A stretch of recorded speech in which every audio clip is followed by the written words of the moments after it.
ঘন্টায় অ্যাকশন দেখবো অ্যাকশন। শাল্যবাবু ছিঁড়ে ফেলাইতে হবে খানকিতে। বাংলাদেশের অস্তিত্ব থাকবে না যদি গোপালগঞ্জ বাইতে থাকে। ভাই মুক্তিযুদ্ধের চেতনা কোট আনকোট এইটার বিরুদ্ধেই তো জুড়েই হয়েছে। শেখ মুজিব মরার পর জানাজার লোক পাওয়া যায় নাই, গাইবানা জানাজাও কেউ পড়ে নাই। অন্য হাতে বাঁশের লাঠি থাকবে, আমরা বাঁশের লাঠি তৈরি করছি। আমরা বাঁশের লাঠিতে বাংলাদেশের পতাকা এবং আমাদের যে লাল জুলাই রক্তিম লাল তার পতাকা থাকবে। এক হাতে পতাকা, অন্য হাতে লিফলেট। সারাদিন আমরা শাহবাগে থাকবো। আওয়ামী লীগকে অনুরোধ জানাই, আমরা শাহবাগে অবস্থান নিয়ে থাকবো। সাহস থাকলে তারা বলুক যে কোনো একটা জায়গায় এই সময় তারা থাকবে। উত্তম গণমাধ্যম দিয়ে পুলিশের হাতে তুলে দিবেন। সচিবালয়ে বসে এখনো জুলাইয়ের বিরুদ্ধে ষড়যন্ত্র করা হয়, সচিবালয় থেকে সেদিনকে আর তাদেরকে বের হতে দেওয়া হবে না। এটা আওয়ামী লীগ তো বললে আমরা জিব্বে ছেড়ে ফেলতাম। তো দিয়ে যে এখানে বোকা স্টুপিড যে শ্রেণীটা আওয়ামী লীগের, এরা বের হয়ে কুকপাক দেয় আর জেলে যায়। বাংলাদেশে অফিসিয়ালি আওয়ামী লীগের কবর রচিত হয়ে যাবে। এই মুহূর্তে আওয়ামী লীগকে নিষিদ্ধ করে দেন। বাংলাদেশের কোন নির্বাচনের ব্যালটে নৌকা মার্কা থাকবে না।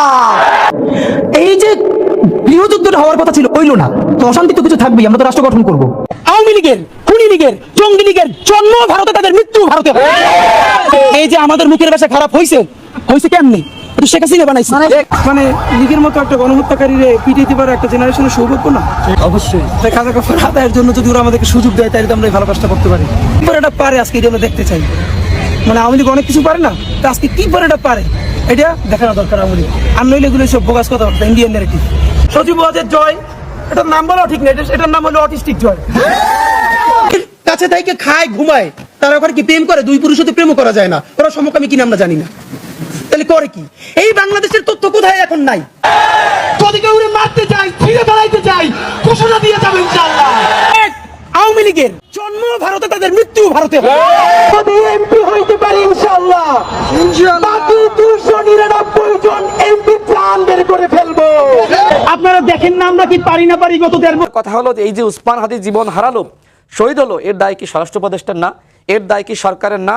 আজকে স্বরাষ্ট্র উপদেষ্টাকে যদি সেখানে পেত, তাকে আলুর মতন ভর্তা করতো জনগণ। এই ভয়ে তিনি যাননি। আমি এই সরকারের উপদেষ্টাদেরকে বলবো, যদি আলুর মতন ভর্তা হইতে না চান তাহলে আগামীকাল থেকে তওবা করেন, সম্পদের হিসাব দেন। এই যে জুলাইয়ের চেতনা, আজকে এক প্রকার বলা যায় যে মানুষ হাসাহাসি করছে। জুলাইকে মানুষ আজকে মূল্যায়ন করতে পারছে না, করছে না। এর দায়টা অন্তর্বর্তীকালীন সরকারের, এই উপদেষ্টা পরিষদের, এদের প্রত্যেকের কান ধরে উঠানোর বসানো দরকার। এরা যে অপরাধ করেছে, এরা জুলাই গাদ্দার। এই সরকারের অধিকাংশ উপদেষ্টা জুলাই গাদ্দার। কয়েকজন হয়তো কাজ করছে, আমি সবাইকে বলছি না। এরা বেঈমানি করেছে জাতির সাথে, জনগণের সাথে। এখন সামনে নির্বাচন, অন্যথায় নির্বাচন যদি সামনে না থাকতো আমি বলতাম এদের পদত্যাগ চাই, সরকারের পতন চাই। কিন্তু যেহেতু সামনে নির্বাচনটা না হলে দেশ ধ্বংস হয়ে যাবে, যে কারণে এই সরকারের পতন আমরা চাইতে পারছি না। তবে একটা কথা, স্বরাষ্ট্র পদত্যাগ তো চান না? স্বরাষ্ট্র উপদেষ্টার পদত্যাগ তো সবাই চাই, অন্তত তাকে সরিয়ে দেওয়া উচিত। তাকে যদি আপনি না সরান তাহলে সুষ্ঠু নির্বাচন করতে পারবেন না। যে কথা আমি বলছিলাম যে সামনে যেহেতু ফেব্রুয়ারি মাসে নির্বাচন, বাংলাদেশে যদি যথাসময়ে নির্বাচন না হয় তাহলে এই দেশ ধ্বংস হয়ে যাবে। এই বাংলাদেশে আরেকটি 1-11 নেমে আসবে। আমি একটু শেষ করি, 1-11 নেমে আসবে। এই কারণে আমরা কিন্তু এই সরকারের পদত্যাগ, এই সরকারের পতন আমরা চাচ্ছি না। কিন্তু আমাদের এই দুর্বলতার সুযোগ নিয়ে এই অথর্ব উপদেষ্টারা, তারা আজকে জুলাইয়ের সাথে গাদ্দারি করছে, আমাদের সাথে গাদ্দারি করছে। উসমান হাদি ভাই শহীদ হয়েছে, এর দায় সম্পূর্ণভাবে এই সরকারের। এই দায় ঠিক আছে, আমাদেরও আছে, মানলাম যে আমরা বিভাজিত হয়েছি। কিন্তু আপনি ডক্টর মোহাম্মদ ইউনূস, আপনাকে জাতির অভিভাবক হিসেবে আমরা দায়িত্ব দিয়েছি, আপনি কি করেছেন? আপনার ব্যবসা বাণিজ্য গুছানো ছাড়া আপনি কি কাজ করেছেন? হ্যাঁ, অনেকে আপনার প্রশংসা করছে 5 বছর রাখবে। আপনি 5 বছর থাকার জন্য কি কাজ করেছেন?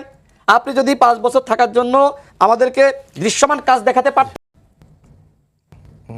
জি, এটা সরকারের পুরোপুরি ব্যর্থতা। এবং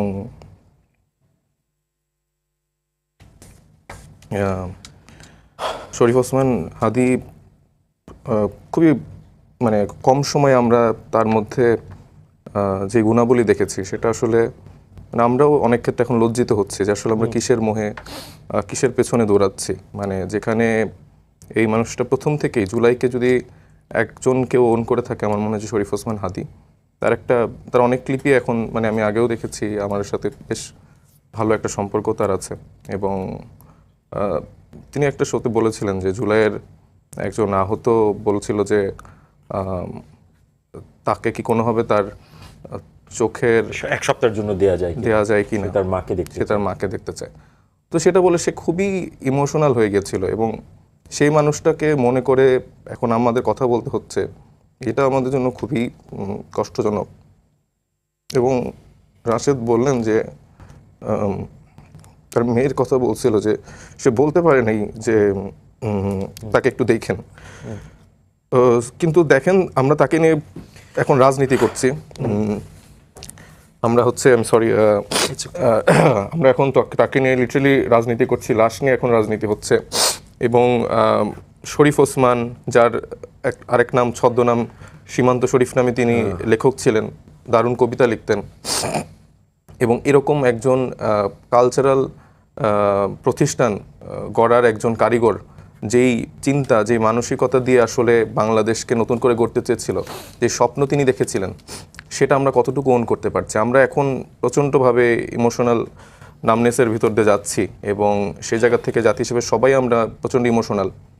এখানে আমাদের থেকে যারা রাজনীতিতে আছে, সরকারে আছে, তাদের থেকে যথেষ্ট দায়িত্বশীল ভূমিকা পালন করা উচিত ছিল। আমরা এই ইমোশনটাকে কাজে লাগিয়ে কে কোন দিকে রাজনীতি করার চেষ্টা করছি সেটিও কিন্তু আসলে দেখার বিষয়। এবং আমরা দেখতে পেলাম যে গতকাল বেশ কিছু প্রতিষ্ঠানে হামলা করা হলো। দেখেন, আমার সাথে, আমার চিন্তার সাথে প্রথম আলোর যে ন্যারেটিভ, ডেইলি স্টারের যে ন্যারেটিভ, সেটা মিলতে নাই পারে, কিন্তু আমি যদি তাকে যে মেরে ফেলি বা তাকে যে আমি বিল্ডিংয়ে আগুন দিয়ে দিই, তাতে কি তার সেই চিন্তাকে আমি মারতে পারবো বা সেই চিন্তার সাথে কি আমি লড়াইটা করতে পারবো? শরীফ ওসমান হাদি কিন্তু তার জীবদ্দশায় তিনি বলেছেন যে আপনারা এই প্রথম আলোর সামনে যে গরু জবাই দিচ্ছেন, সেখানে যে জড়ো হচ্ছেন, কিন্তু সেটাতে তো কোনো পার্থক্য তৈরি হচ্ছে না, বরঞ্চ আপনারা প্রতিষ্ঠান গড়ুন। আপনারা প্রথম আলোর মতো আরও 10টি প্রতিষ্ঠান গড়ে তুলুন, যেখান দিয়ে আপনাদের যেই বাংলাদেশপন্থী চিন্তা, সেই চিন্তা দিয়ে আপনি সেখানে লড়াই করতে হবে। এখানে আপনি আলাদা করে তাকে মেরে ফেললে বা আপনি তাকে পুড়িয়ে দিয়ে তার সেই চিন্তাটাকে থেকে বাদ দিতে পারবেন না। এবং শরীফ ওসমান হাদি সেই লড়াই কিন্তু অগ্রসৈনিক ছিলেন। সে ইনকেলাব মঞ্চ তৈরি করেছিলেন, এবং কালচারাল যে ফ্যাসিজম আমাদের বাংলাদেশে হয়ে আসছিল এবং কিছুটা রয়ে গেছে, সেটার বিরুদ্ধে কিন্তু তার একটা অসীম লড়াই আমরা দেখতে পাচ্ছিলাম। এবং সেই কালচারাল সেন্টারে মোটামুটি সব রকম আর্ট ফর্মকেই সে নানাভাবে মানুষের সামনে আনছিল, সাধারণ মানুষের কাছে তুলে ধরছিল। কারণ আর্ট কালচারের এই সেক্টরটা, এই জনরাটা দেখা যাচ্ছে যে একটু আপার ক্লাস বা মিডল ক্লাসের কিছু পোর্শনের কাছেই শুধুমাত্র পৌঁছায়। তো উনি চেষ্টা করছিল এটা একদম সহজলভ্য করে, রিক্সাওয়ালা থেকে শুরু করে যেন একদম টপ টু বটম সব শ্রেণীর কাছে জানি সহজ করে পৌঁছানো যায়। তো এই লড়াইয়ের এরকম একজন মানুষকে কেন্দ্র করে যখন আমাদের উচিত ছিল যে আমাদের টার্গেটটা সেট করা, যে ভারতীয় এস্টাবলিশমেন্টের বিরুদ্ধে লড়াইটা করা, আমার ভাইয়ের যারা খুনি তাদেরকে কিভাবে ফিরিয়ে আনা যায় সেটার জন্য লড়াই করা, তা না করে আমরা বিভিন্ন জায়গায় যে আগুন দিয়ে দিলাম, পুড়িয়ে ফেললাম এবং মানুষকে জীবন নাশের একটা পর্যায়ে নিয়ে গেলাম, এটার আমি তীব্র নিন্দা জানাচ্ছি। এবং মানে জুলাই গণঅভ্যুত্থানের যে স্পিরিট, সেই স্পিরিটের সাথে এটা কখনোই যায় না। এবং এর পাশাপাশি সারা বাংলাদেশে নানা সময়ে নানা রকম এরকম ঘটনা ঘটছে, যেটার জন্য আমি প্রচণ্ড হতাশ, প্রচণ্ড মানে আমার খারাপ লাগে যে গতকালকেই ময়মনসিংহের সম্ভবত ভালুকাতে একজন মানে হিন্দু ধর্মাবলম্বী ব্যক্তিকে মেরে খুবই পৈশাচিকভাবে পুড়িয়ে মেরে ফেলেছে। এবং আমি ভিডিওটা দেখার সময় আমি লিটারালি কাঁপছিলাম যে মানুষগুলোর উল্লাস দেখে, তাদের চোখের ভেতরে যেই ক্যামেরা ধারণ করছে। দেখেন, আমি কিন্তু প্র্যাকটিসিং মুসলিম, আমি ইসলামকে খুব ভালোভাবে ধারণ করি, কিন্তু আমার ইসলাম কখনো শিক্ষা দেয়নি আপনি আমার ইসলামকে নিয়ে, আমার রাসূল সাল্লাল্লাহু আলাইহি ওয়াসাল্লামকে কটু কথা বলে আমি আপনাকে মেরে ফেলবো। আমি সর্বোচ্চ আইনের প্রয়োগ ঘটানোর চেষ্টা করব, সেইভাবে ব্যবস্থা নিব, এবং আমার যে শান্তির বার্তাটা সেটা দিয়ে না আমি আমার ধর্মের বার্তাটা আরেকজনের কাছে পৌঁছাবো। কিন্তু আমি যদি একজনকে এভাবে পুড়িয়ে ফেলি, আমার ইসলাম ধর্মের মানে যে বার্তাটা সেটা কি ভালোভাবে পোর্ট্রে হচ্ছে? আমাদের যারা আলেম আছে তাদেরকে আর একটু দায়িত্বশীল হিসেবে আমার মনে হয় এই ব্যাপারগুলোতে আরও কথা বলা উচিত। আমাদের ইসলামিক সেন্টার কিন্তু আসলে সেইভাবে নেই। ধর্মকে নিয়ে প্রতিনিয়ত আসলে রাজনীতি করা হচ্ছে। ধর্মকে নিয়ে কেন রাজনীতি করা হবে রে ভাই? আমি লিটারালি দেখতে পাচ্ছি যে এই নতুন সময়ে এসে ধর্মকে নিয়ে কিছু দল রাজনীতি করছে, জান্নাতে পাঠিয়ে দিচ্ছে, বিভিন্ন রকম তারা এজেন্ডা দেখাচ্ছে। আমার মানে একজন রাজনৈতিক দলের ইসলাম আর আমার ইসলামকে আলাদা নাকি? আমার ইসলাম ধর্মকে নিয়ে কেন কেউ রাজনীতি করতে যাবে? এটার জন্য গভর্নমেন্ট থেকে ইসলামিক সেন্টার থাকা উচিত।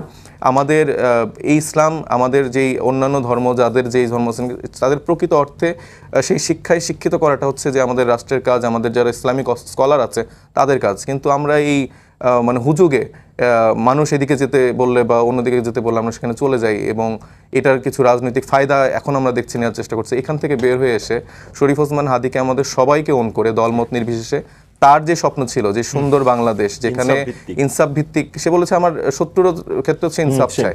তো এত দারুণ একটা মানুষ, মানে আপনি তাকে নিয়ে জানেন, পড়েন এবং সেই স্বপ্নগুলো বাস্তবায়ন করার চেষ্টা করেন, তাহলে আমার মনে হয় যে ওনার আত্মা শান্তি পাবে এবং এটাই হওয়া উচিত।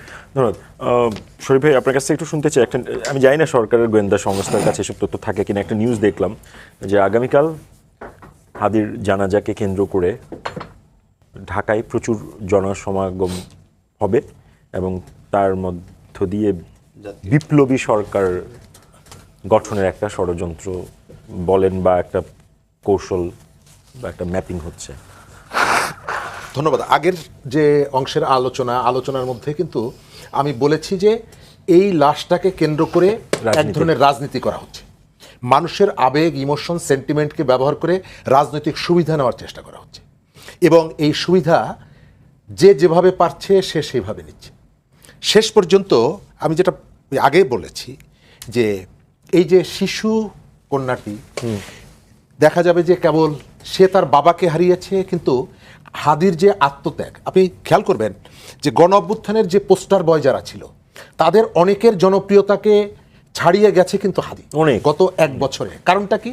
কারণটা হচ্ছে হাদি মানুষের কতগুলো ভাবনার জায়গায় আঘাত করতে পেরেছিলেন, ভাবনার জায়গাগুলোতে আঘাত করতে পেরেছিলেন এবং মানুষের মধ্যে নতুন কতগুলো ভাবনাও জাগিয়ে তুলতে পেরেছিলেন এবং তার যে ফলাফলটা আমরা দেখছি, আপনি দেখছেন রাজনীতি থেকে দূরে বিচ্ছিন্ন অনেক মানুষ, অসংখ্য মানুষ তার জন্য কাঁদছে, কিন্তু যাদেরকে আমরা হিরো, পোস্টার বয়, তাদের অনেককেই নিয়ে অনেক ধরনের সমালোচনা, সামাজিক মাধ্যম, রাস্তা এগুলো হচ্ছে। তার কারণটা কি? কারণটা হচ্ছে হাদির যে ব্যক্তিগত জীবনের যে পরিবর্তন। আমি তার বাড়ির যে ঘরটি দেখলাম, আমরা তো অনেকের কাছে শুনেছি যে গ্রামের সব থেকে ভাঙা ঘর ছিল, আবার এখন শুনছি গ্রামের সব থেকে ভালো ঘরটি। কিন্তু ওসমান হাদির ঘরের যে চাইলে কি সে পরিবর্তন করতে পারতো না? সে কি চাইলে একটা গাড়ি নিয়ে চলাফেরা করতে পারতো না? আমি আজ থেকে 15 থেকে 20 দিন আগে সেগুনবাগিচায় তার সাথে দেখা, জিটিভির সামনে থেকে হেঁটে যাচ্ছে, তো আমার সাথে মানে এক ধরনের শ্রদ্ধা, ভালোবাসা, এই ধরনের একটা সম্পর্ক ছিল। তো আমি তাকে ডেকে বললাম যে তুমি এভাবে রাস্তায় রাস্তায় হাঁটো কেন একা একা, সাথে একটা বন্ধু আর কি। তো হাদি চাইলে তো একটা বড় গাড়ি ব্যবহার করে চলতে পারতো, অনেকে তাকে দিতে চেয়েছে, নেয়নি। কারণ হচ্ছে যে আমি তার সব কিছুকে সাপোর্ট করছি না, কিন্তু তার যে ভালো যে দিকগুলো আছে সেগুলোকে আমি অবশ্যই সাপোর্ট করব। কিন্তু আপনি যে প্রশ্নটা করেছেন, সরকার হাত পা গুটিয়ে বসে আছে এই মুহূর্তে। এখন আমি স্বরাষ্ট্রমন্ত্রীর পদত্যাগ চাই না। কেন চাই না?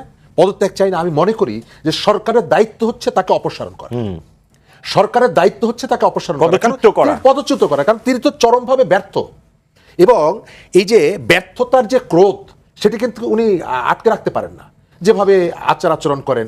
কিন্তু সরকার কি সেটি করবে না? গত এক বছর আপনি যারা আহত হয়েছেন জুলাইয়ে, তাদের সবার কমন অভিযোগ ছিল স্বাস্থ্য মন্ত্রণালয়ের বিরুদ্ধে, স্বাস্থ্য উপদেষ্টার বিরুদ্ধে। স্বাস্থ্য উপদেষ্টাকে কে দায়িত্ব দিয়েছেন? এই যারা আছে তারা কি কেউ তার নাম সাজেস্ট করেছেন? না, আমাদের মাননীয় প্রধান উপদেষ্টার ব্যক্তিগত পছন্দ। তিনি ওই জায়গা থেকে একটা মানুষকেও কি সরিয়েছেন? ব্যর্থ যারা, দুর্নীতির দায়ে একজন উপদেষ্টার বিরুদ্ধে দুর্নীতির অভিযোগ তুলে শিল্পকলার ডিজি পদত্যাগ করেছেন। আমরা কি গুণগত পরিবর্তনটা চেয়েছিলাম, নাকি একদল চলে যাবে আর এক দল এসে বসবে এটি চেয়েছিলাম? সাধারণ মানুষ নেই কেন? সাধারণ মানুষের যে এজেন্ডাগুলো ছিল সেগুলো আপনি অ্যাড্রেস করেন নাই, সাধারণ মানুষ চলে গেছে। যে সরকারটা 15 বছর রাজনীতি, অর্থনীতি সবকিছু নিয়ন্ত্রণ করছে, একেবারে দানবীয় শক্তি, তার বিরুদ্ধে খালি হাতে মানুষ রাস্তায় নেমেছে না? তো সেই সরকারকে তাই, এবং তারপর যারা পালিয়ে গেছে তাদেরকে আমাদের এত ভয় পেতে হবে কেন? কারণটা হলো ওই যে মানুষগুলো ছিল যারা রাস্তায় নেমেছিল, সন্তানকে কাঁধের উপরে নিয়ে হাতে একটা পানির বোতল নিয়ে, মায়ের কথা মনে আছে? সেই মানুষগুলো নাই। কেন নাই? কারণ হচ্ছে সে দেখতে পাচ্ছে তার যে অভ্যুত্থানের যে স্পিরিটটা ছিল সেটিকে সরকার ভিন্ন দিকে নিয়ে গেছে এবং এটিকে ইউজ করছে। গত এক বছর জুলাই অভ্যুত্থানটাকে এই সরকারের উপদেষ্টারা টপ টু বটম তারা তাদের ব্যক্তিগত স্বার্থে এটি ব্যবহার করছে এবং গণ অভ্যুত্থানকে মানুষের কাছে এমনভাবে বিষিয়ে তুলেছে, প্রশ্ন তোলার সুযোগ করে দিয়েছে। এবং বাংলাদেশ আবার যদি কখনো একটা সংকটে পড়ে, এই মানুষগুলো রাস্তায় নামবেন না, কারণ তারা প্রতারিত হয়েছে। ধন্যবাদ। রাশেদ, যদিও আমি প্রশ্ন করেছিলাম, শরীফ ভাইকে উত্তরটা পাইনি, সেটি আপনাকে প্রশ্নটা করে, আগামীকাল হাদির জানাজার সময় এই ব্যাপক লোকের সমাগম হবে, এটি স্বাভাবিক ঘটনা, কিন্তু সেটিকে কেন্দ্র করেও এক ধরনের রাজনৈতিক অপকৌশল বা ষড়যন্ত্র হচ্ছে বলে আমরা বিভিন্ন জায়গায় দেখছি, যে একটা বিপ্লবী সরকার গঠনের, এগুলো আসলে কোন দিকে নিয়ে যাবে আমাদেরকে? আমি আজকে আপনার আপনি নিশ্চয়ই তথ্যটা শুনেছেন। জি, আজকে একজন সরকারের গুরুত্বপূর্ণ ব্যক্তির সাথে কথা হচ্ছিল। তিনি আমাকে বলছিলেন যে আমরা সরকারকে, প্রথম আলো এবং ডেইলি স্টারের অফিসের সামনে এই ধরনের ঘটনা ঘটবে, সরকারকে আমরা তথ্য দিয়েছিলাম, সরকার ব্যবস্থা নেয়নি।